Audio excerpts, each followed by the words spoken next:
Oui, je chanterai le Seigneur, tant que j'existerai, je célébrerai son nom, tant que je vivrai. Alléluia, Alléluia, Alléluia, Alléluia. Merci Seigneur. Nous voulons passer à l'écoute de la parole du Seigneur.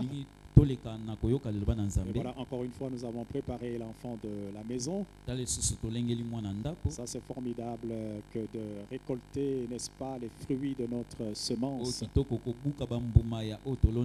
Papa Daniel, c'est lui qui s'occupe de nos enfants. Et nous bénissons Dieu pour la retraite qui venait d'avoir lieu. Ah, nous y étions. Quelle bénédiction, je dis, une génération formidable se lève.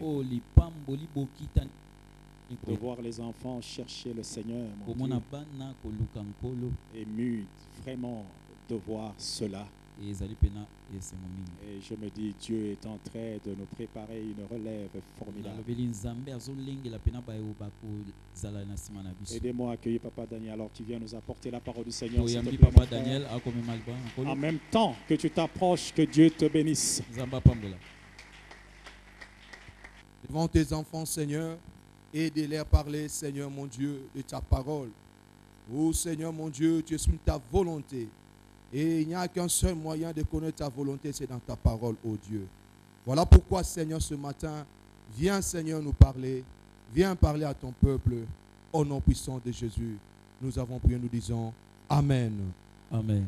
Amen. Est-ce qu'on peut acclamer le Seigneur? Que Dieu soit loué, que Dieu soit béni pour cette opportunité qu'il nous accorde encore ce matin. Non seulement qu'il m'a accordé cette opportunité de me tenir devant vous, il vous a fait aussi là ce matin. Je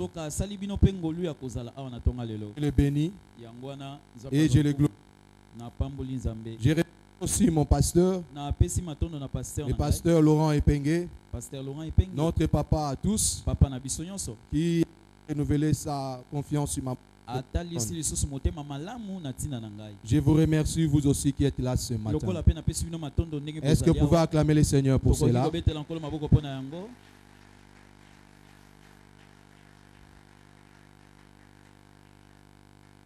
Est-ce qu'on peut nous allumer la lampe C? Merci beaucoup. Et avant de commencer, la permission du pasteur, j'aimerais un responsable de l'ECODIM remercier toutes les personnes qui ont eu à contribuer pour la retraite des enfants. Comprenez que sans votre contribution, nous étions butés à de sérieux problèmes. Parce qu'un enfant qui ne vient qu'avec 3000 francs à la retraite, au moment où on avait besoin de $10, alors comprenez comment résoudre ce problème. Alors avec vos aides, ça nous a permis vraiment de réussir, de compléter et de tenir notre retraite jusqu'au bout. Que Dieu vous bénisse. Alors sans plus tarder, nous allons ouvrir nos Bibles dans le livre de 1 Samuel, chapitre 14, à partir du verset 6 jusqu'au verset 14. La Bible dit ceci. Se met debout. Jonathan dit au jeune homme qui portait ses armes, viens et poussons jusqu'au poste de ces incirconcis. Peut-être l'Éternel agira-t-il pour nous, car rien n'empêche l'Éternel de sauver au moyen d'un petit nombre comme d'un grand nombre. Celui qui portait ses armes lui répondit, fais tout ce que tu as dans le cœur. N'écoute que ton sentiment, mais voici avec toi, prêt à te suivre. Eh bien, dit Jonathan, alors allons vers ces gens et montrons-nous à eux. S'ils nous disent, arrêtez jusqu'à ce que nous venions à vous, nous resterons en place et nous ne monterons point vers eux. Mais s'ils disent, montez vers nous, nous monterons, car l'Éternel les livre entre nos mains. C'est là ce que nous servira des signes.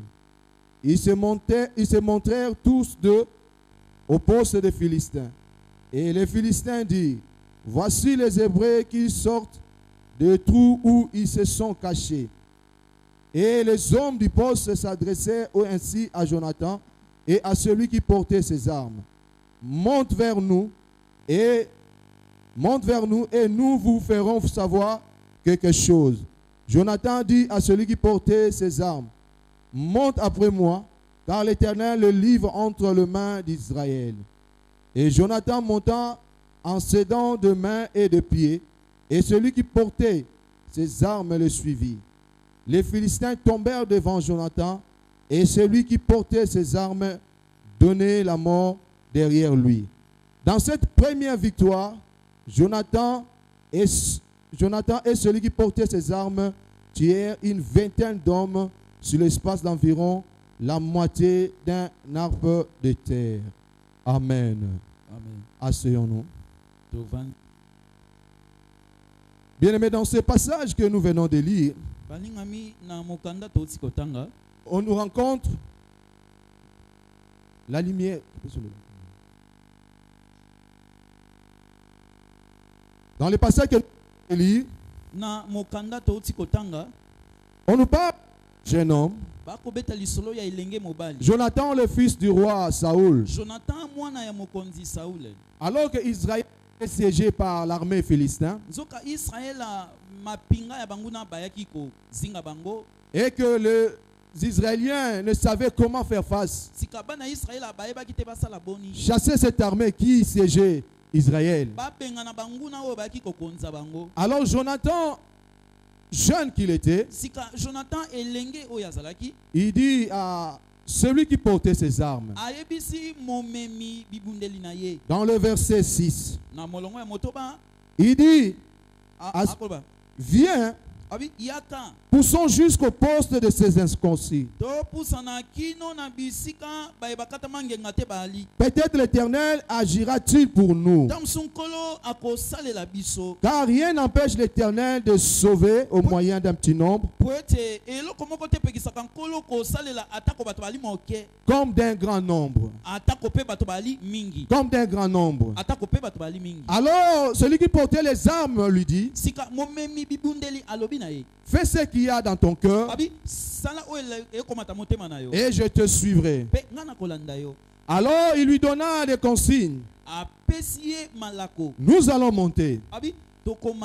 Si dans ce poste on nous demandait de s'arrêter et qu'ils viennent vers nous, alors nous allons rester là, attendre.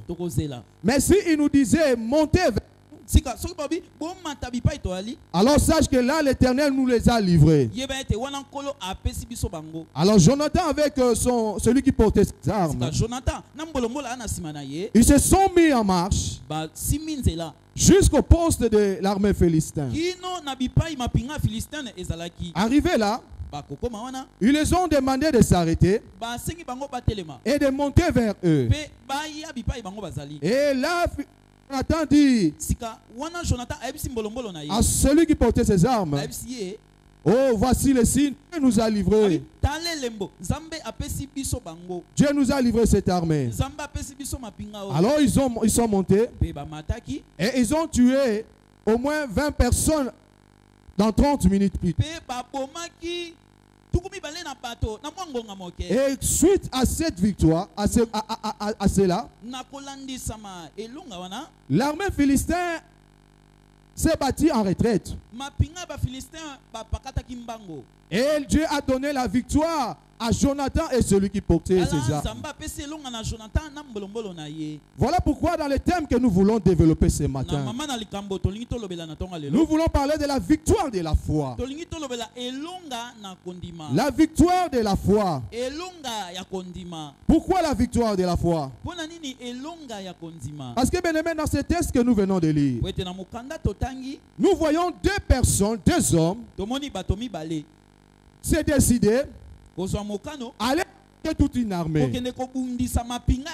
Allez affronter toute une armée. Humainement parlant, c'est impossible. C'est quelque chose qui ne peut pas se produire. Des personnes allaient affronter une forte armée. Surtout que si déjà l'armée d'Israël n'était pas capable de les affronter, de les déloger là où ils étaient. Alors Jonathan et celui qui portait ses armes, il lui dit, viens, poussons jusqu'au poste de ces incirconcis. Peut-être Dieu agira en notre faveur. Car rien n'empêche l'Éternel de sauver au moyen d'un petit nombre ou d'un grand nombre. Voilà ce qui a donné la victoire à Jonathan et ses armes. La foi en Dieu. La foi en Dieu. Parce qu'en tant que les hommes, ils ne pouvaient pas affronter cette armée et vaincre. Ils ne pouvaient pas délivrer, sauver Israël. Mais grâce à la foi en Dieu, parce qu'il a dit, car rien n'empêche l'Éternel de sauver au moyen d'un petit nombre. Au moyen d'un petit nombre.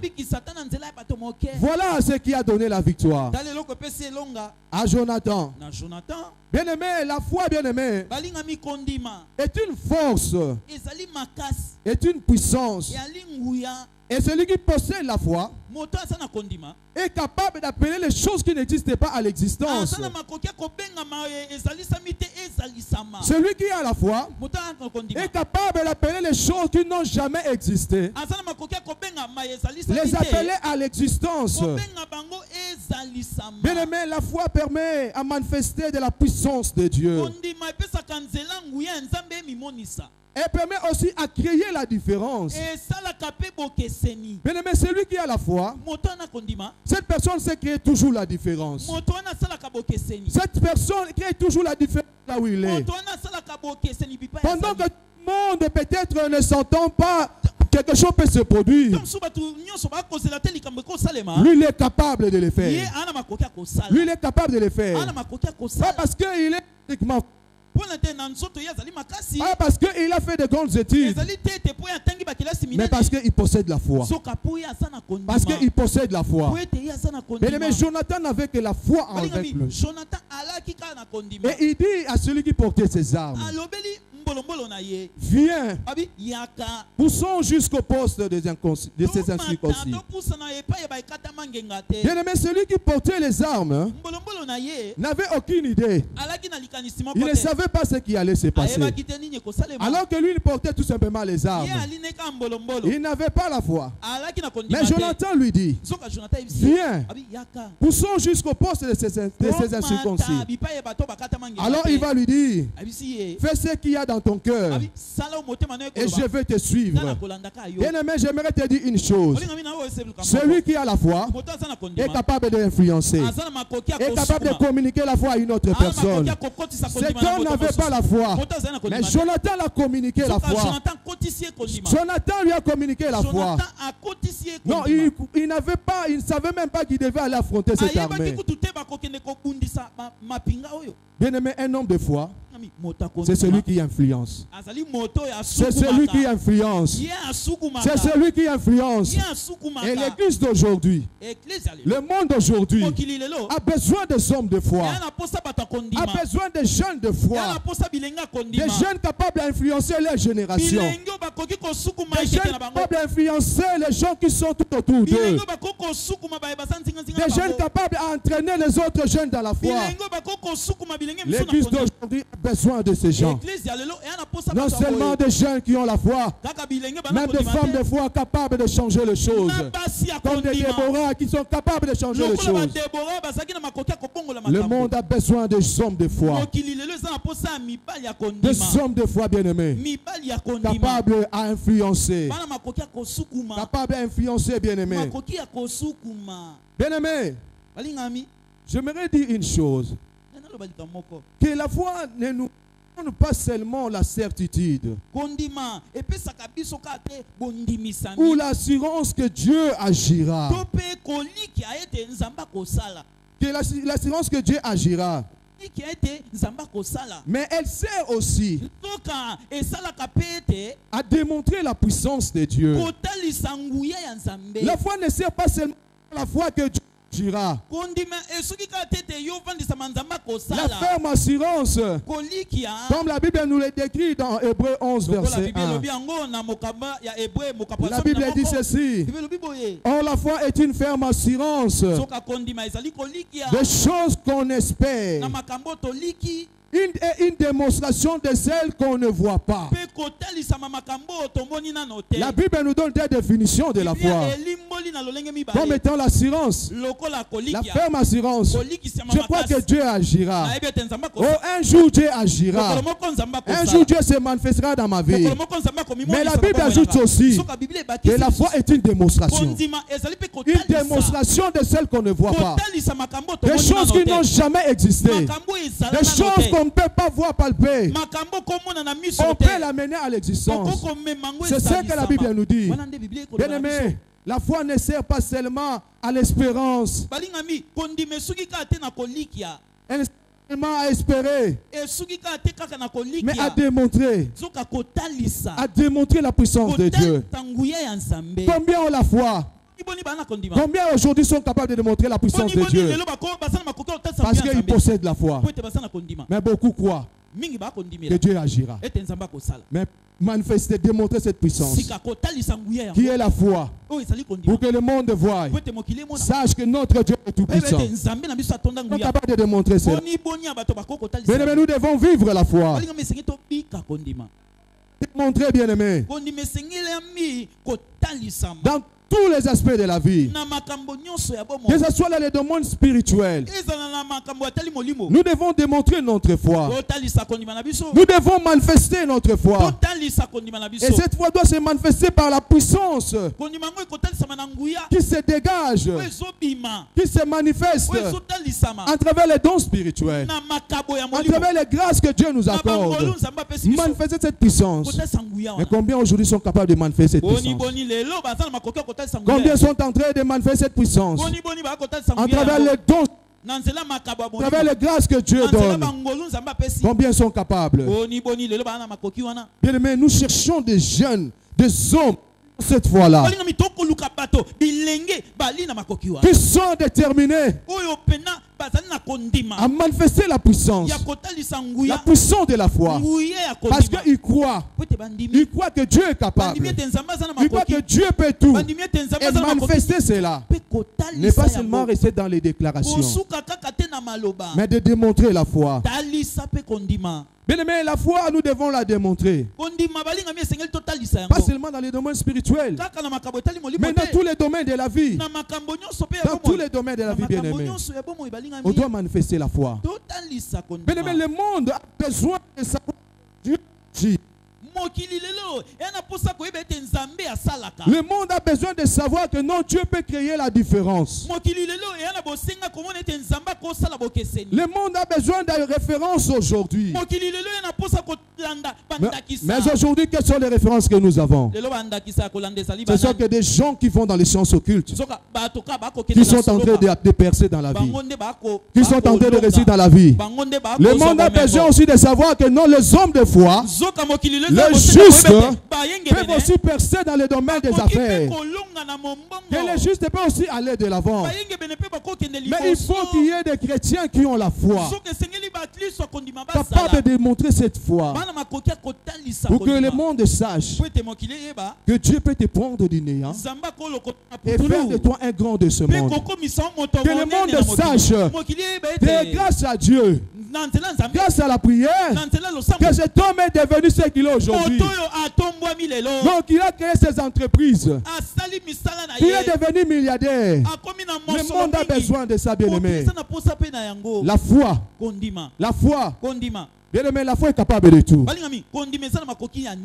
Abraham était un pauvre. Quand il a quitté, je peux dire qu'il était un peu parce qu'il n'avait rien. Devant les hommes, il n'avait rien. Il a pris tout ce qu'il a, il a laissé tout dans sa patrie. Il est parti. Il est parti. On pouvait dire qu'il n'avait rien. Mais il avait la foi. Il avait la foi en lui. Et là où il est parti, et il y a eu la pauvreté. Mais lui, Abraham, avec sa foi, il a travaillé. Et la Bible nous dit qu'il s'est enrichi. Il est devenu riche. Il est devenu riche parce qu'il avait la foi. Mais le monde aujourd'hui a besoin aussi des hommes de foi comme ça. Où les hommes du monde peuvent venir chercher de l'aide auprès de vous. C'est comme ça que le Seigneur n'est pas si considéré. Parce qu'il n'y a que nous, les chrétiens, qui vont vers ces gens pour demander de l'aide. Mais est-ce que nous aussi on peut dire, Seigneur, je vais aussi percer dans le domaine des affaires. Je vais percer aussi. Dans le monde d'aujourd'hui a besoin des hommes de foi, bien aimés. Et depuis cette année, notre passé a donné comme le thème de l'année.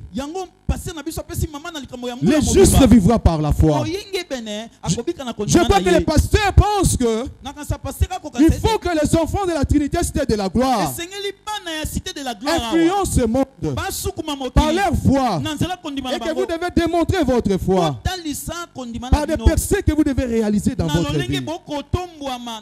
Dans tous les domaines de la vie, nous devons manifester la foi.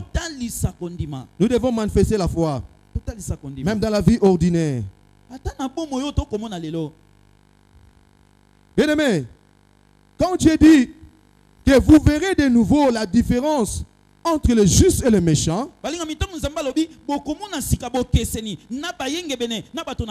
entre ceux qui me servent et ceux qui ne me servent pas, bien aimé, cette différence, quand Dieu est en train de la proclamer, ce n'est pas seulement dans les domaines spirituels. Il dit, vous verrez la différence entre le juste et le méchant. Le juste et le méchant. C'est-à-dire, quand toi tu es un juste et que tu évolues dans le domaine des affaires, il faut qu'il y ait cette différence. Il faut qu'il y ait cette différence. Il faut que Dieu agisse pour qu'il y ait la différence. Parce que la différence ne peut pas être seulement dans le domaine spirituel. Et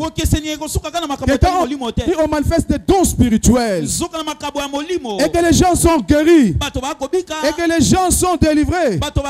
Mais dans le domaine des affaires, nous sommes incapables. Que dans le travail, nous sommes incapables. Donc la différence doit nous suivre jusque-là. La différence doit nous accompagner jusque-là. Parce qu'il mettra la différence entre le juste et le méchant. Entre le juste et le méchant. Ce n'est pas seulement dans le domaine spirituel, bien aimé. Dieu peut le faire. Dieu peut le faire. Dieu peut le faire, bien aimé. Bien aimé. Si nous rentrons maintenant dans notre texte, la Bible nous dit ceci. Alors que Israël était siégé par les Philistins, Jonathan dit à celui qui portait ses armes, viens, viens, poussons jusqu'au poste des incirconcis. Donc, quand Jonathan disait à cet homme de venir, Jonathan savait les risques qu'il devait prendre. Mais il dit à cet homme, viens, viens. Alors lorsque je pense à cette phrase, à cette expression viens, bien aimé, cela m'amène à réfléchir, à raisonner d'un autre viens qui a été prononcé dans la Bible. Lorsque les disciples se sont retrouvés pendant la nuit au milieu du lac, et qu'il y avait le flot, alors que la barque était agitée,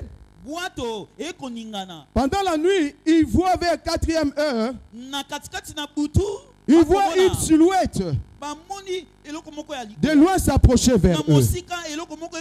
S'approcher vers eux. Et pendant qu'ils s'approchaient, et tout ce qui était dans la barque était paniqué et commençait à crier. Alors pendant qu'ils criaient, alors ils écoutent la voix, une voix, la voix du Seigneur Jésus-Christ, qui leur dit, tirez-vous sur moi. Alors que Jésus a dit cela, il y a eu un homme dans cette barque qui s'appelle Pierre, qui a écouté cette voix, la voix de Dieu, et il s'est levé. Il a dit ceci: Seigneur, si c'est toi, ordonne que j'aille vers toi. Ordonne que j'aille vers toi. Alors lorsque Pierre a dit cela, on lui dit, viens. Viens. Alors quand Jésus lui a dit viens, alors Pierre s'est mis à marcher sur le eaux. Parce que Jésus lui a dit viens. Et il s'est mis à marcher sur les eaux. Bien-aimé, j'aimerais dire une chose, bien-aimé. Lorsque Pierre a dit à Jésus, Seigneur, si c'est toi, ordonne que j'aille vers toi sur la mer. Bien-aimé, dans cette phrase de Pierre, quand il a dit cela, Jésus a trouvé quelque chose dans ses paroles. Dans les propos de Pierre, Pierre a dit, Seigneur, si c'est toi, ordonne que j'aille vers toi sur la mer. Bien-aimé, aucun homme ordinaire n'avait déjà marché sur la mer. Et ceux qui voyaient, imaginaient c'était un fantôme. Et toi, Seigneur, ordonne que j'aille vers toi. Non seulement il s'est limité là, il dit sur la mer. Sur la mer. Et dans ses propos, Jésus a remarqué la foi dans les propos de Pierre. C'est comme ça que Jésus pouvait lui dire, viens, viens. Amen, bien-aimé. Bien-aimé, lorsque nous comprenons ces choses, nous comprenons que quand Jésus a dit à Pierre viens, nous sommes sans ignorer que Dieu aime la foi. Dieu aime la foi. Et il est le consommateur de la foi. Et Dieu, quand Dieu cherche la foi, là où il trouve la foi, bien-aimé, Dieu se manifeste. Dieu se manifeste. Lorsqu'il trouve la foi, il se manifeste. C'est comme ça qu'il a vu la foi dans les propos de Pierre. Et il lui a dit, viens, viens. Et Pierre s'est mis à marcher. Bien-aimé, notre Dieu cherche la foi. Sans la foi, personne ne peut lui être agréable. Il cherche la foi. Et lorsque Dieu trouve la foi, bien-aimé, il agit.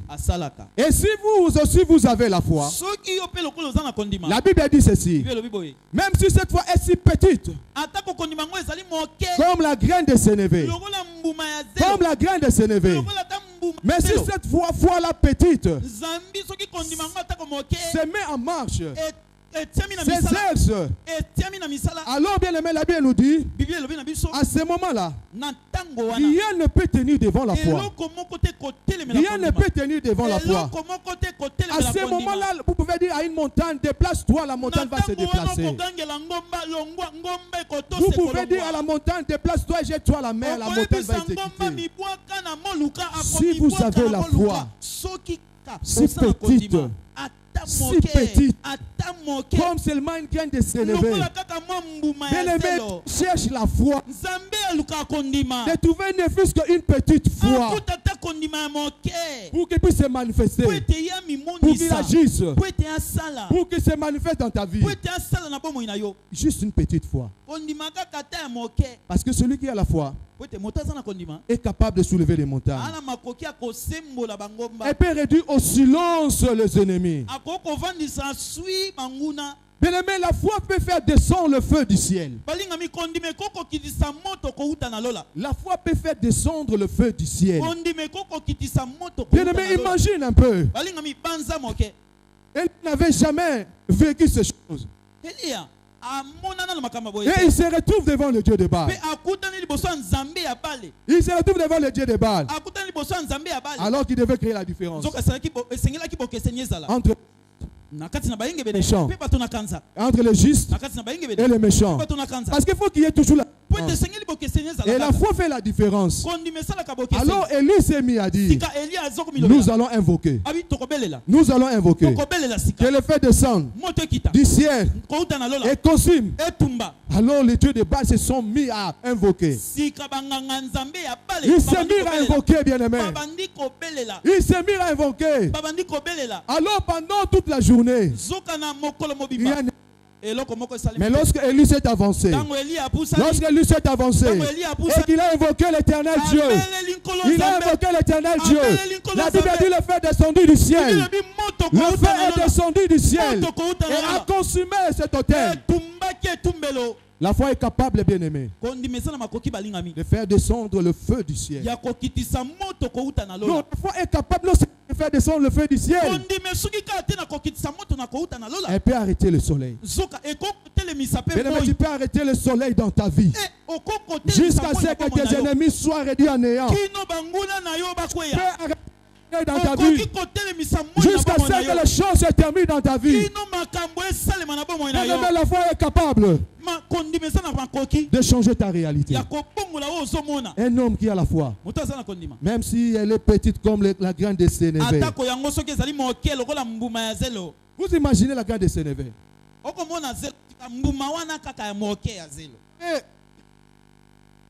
Quand les légumes poussent, les légumes. Alors ça donne de graines. Et ces graines-là sont vraiment minimes, petites. Alors Dieu nous demande, nous dit ceci: si nous avons la foi comme ces graines,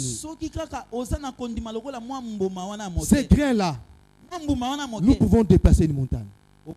Si nous n'avons que ça comme foi, non, il ne cherche pas une grande foi, mais une petite foi seulement, mais qui se met en marche, une petite foi qui s'exerce. Beaucoup de choses peuvent changer. Tu peux changer ta vie. La situation de ta vie peut changer. Alors que Jonathan disait à celui qui portait ses armes,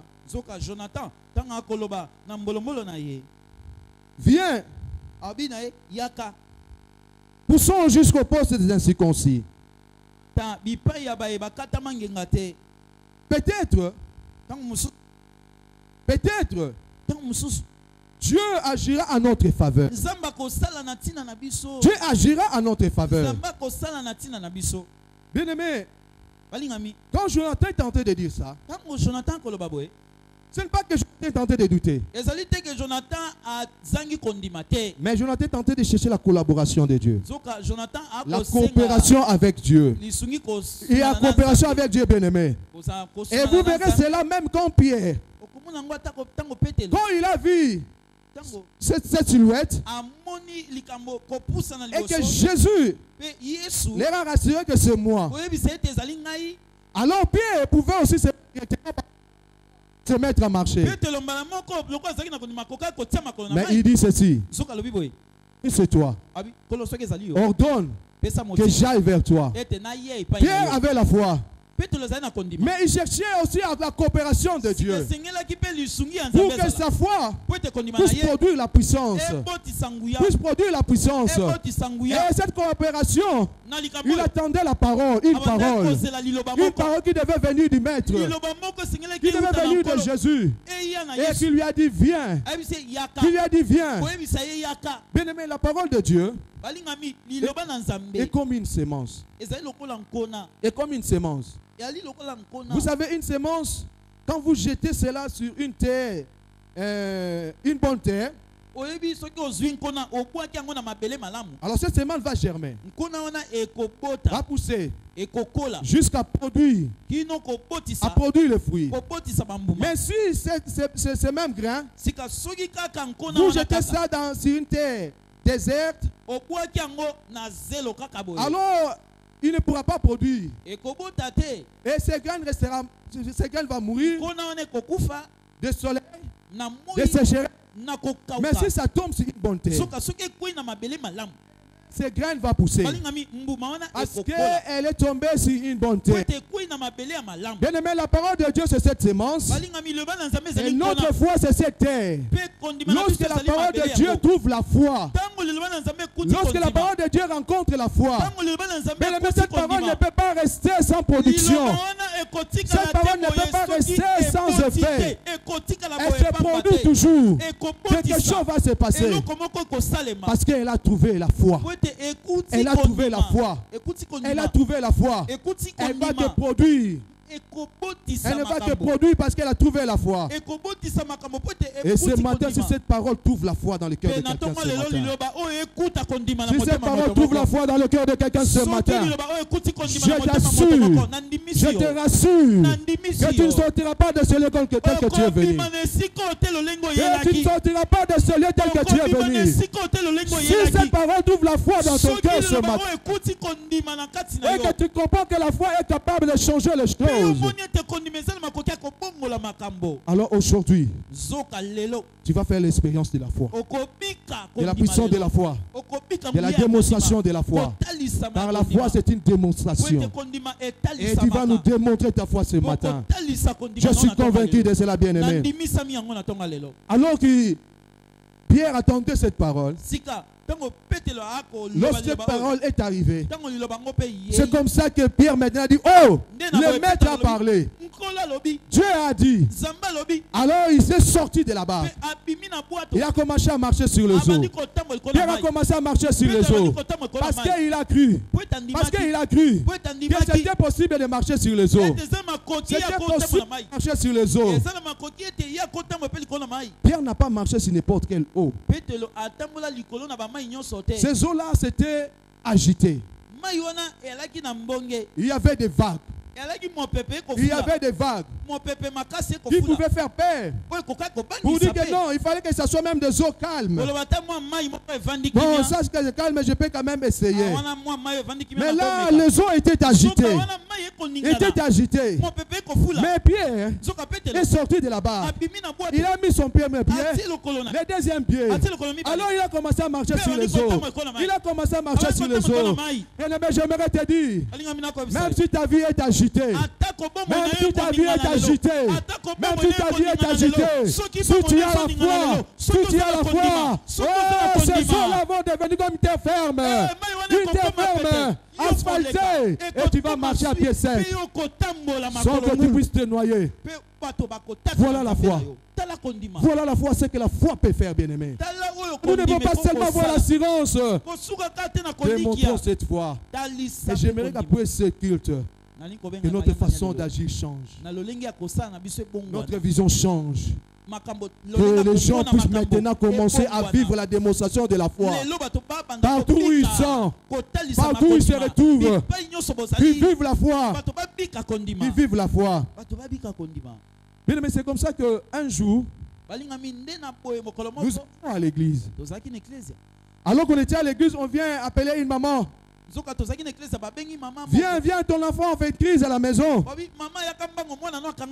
Alors qu'on va maintenant me demander d'accompagner cette maman. Je crois que c'était vers 2001-2002. Alors qu'on m'a demandé d'accompagner cette maman. Pendant que nous étions en route, la maman était agitée. J'ai cherché un taxi pour amener l'enfant à l'hôpital. J'ai dit à maman, non, calme-toi.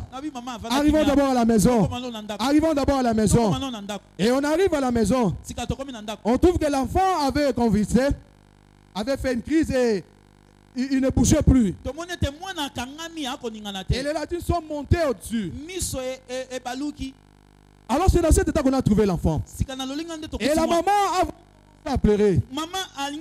J'ai dit à cette maman, ne pleure pas. Nous allons prier. Nous allons prier. Je prie l'enfant. Je l'ai serré entre mon corps. Et je commence à prier pour cet enfant. Je commence à prier pour cet enfant. Je commence à prier pour cet enfant. Pendant plus ou moins 20 minutes, bien-aimé. J'étais en train de prier la grâce de Dieu. De demander la grâce de Dieu sur cet enfant. Bien-aimé, quand j'ai dit Amen, j'ai fait descendre l'enfant comme s'il n'était pas malade. Comme s'il n'avait pas fait une crise. L'enfant commençait directement à jouer. L'enfant commençait directement à jouer. Bien-aimé, il faut que nous puissions démontrer la foi. On ne doit pas être de ceux-là qui ne font que parler, mais qui font vivre la foi.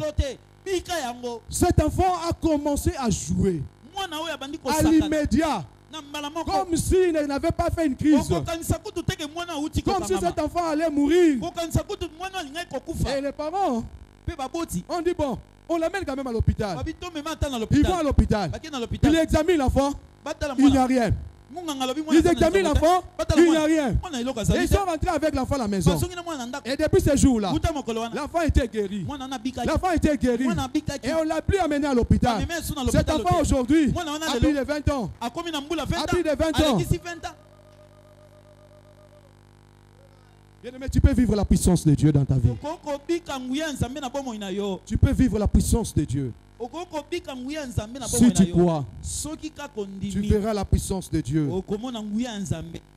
Alors que Jonathan lui aussi avait cru. Jonathan avait cru. Il a dit à celui qui posait, allons jusqu'au poste de ces incirconcis. Peut-être Dieu nous fera faveur et il agira en notre faveur. Car rien,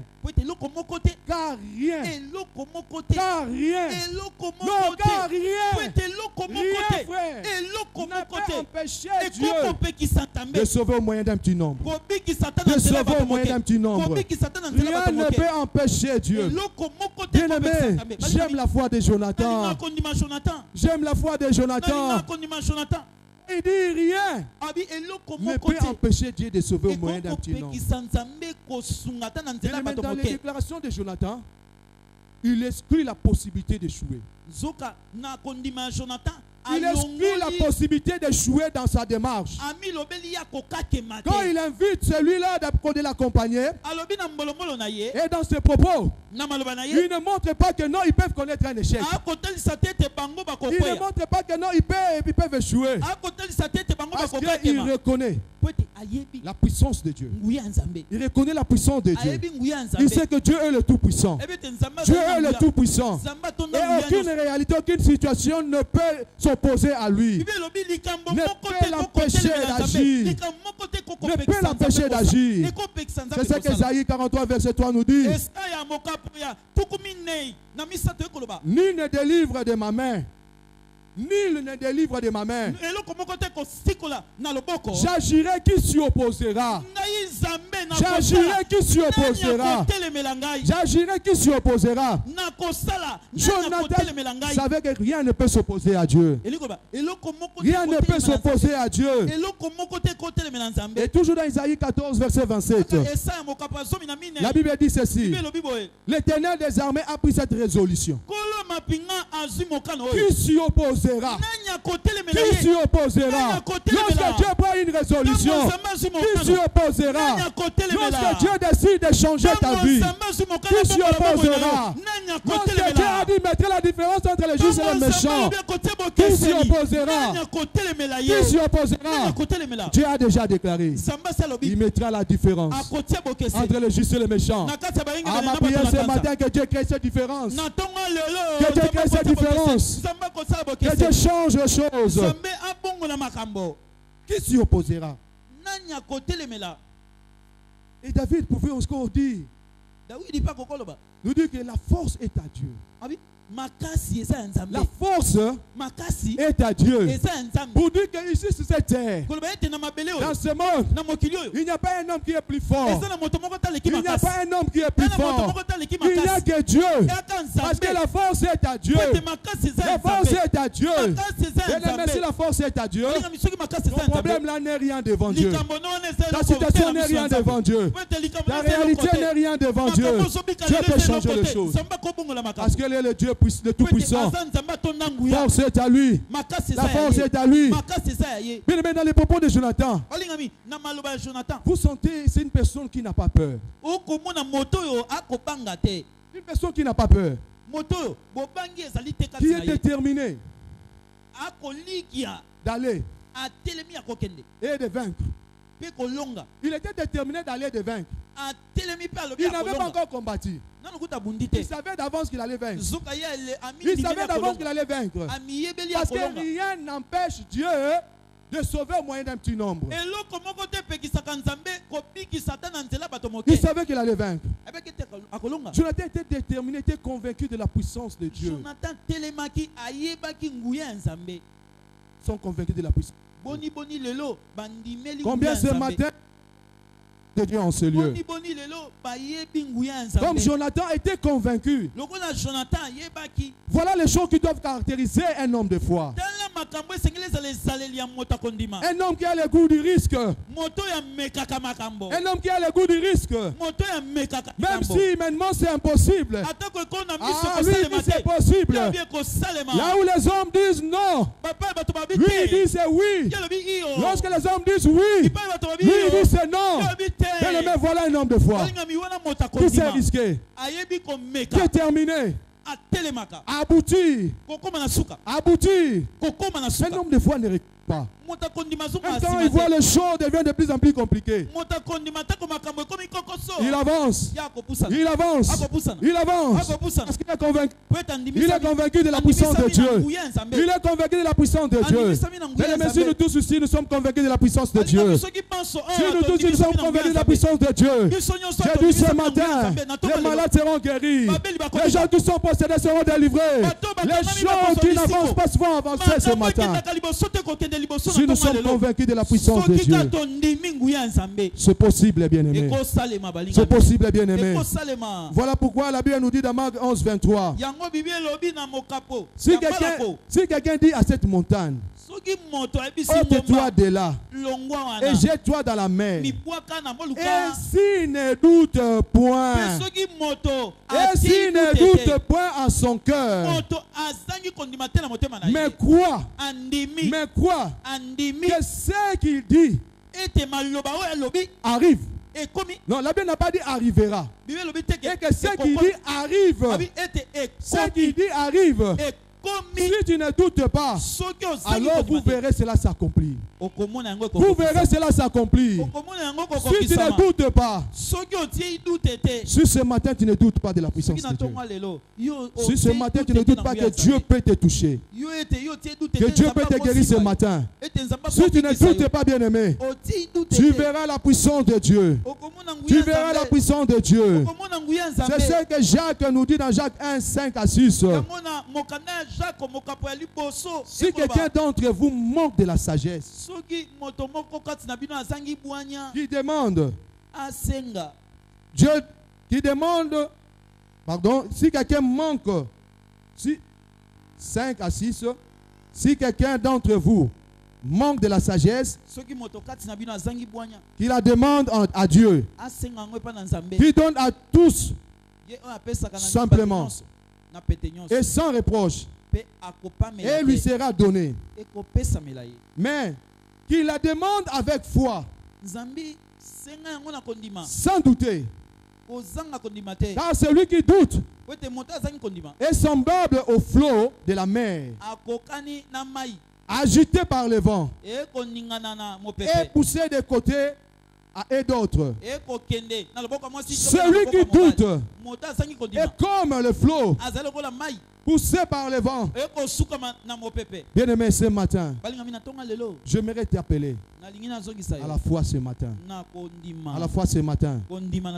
Si tu ne doutes pas, si tu crois que Dieu peut faire quelque chose dans ta vie ce matin, alors mets-toi debout. Nous allons prier. Oui, je chanterai.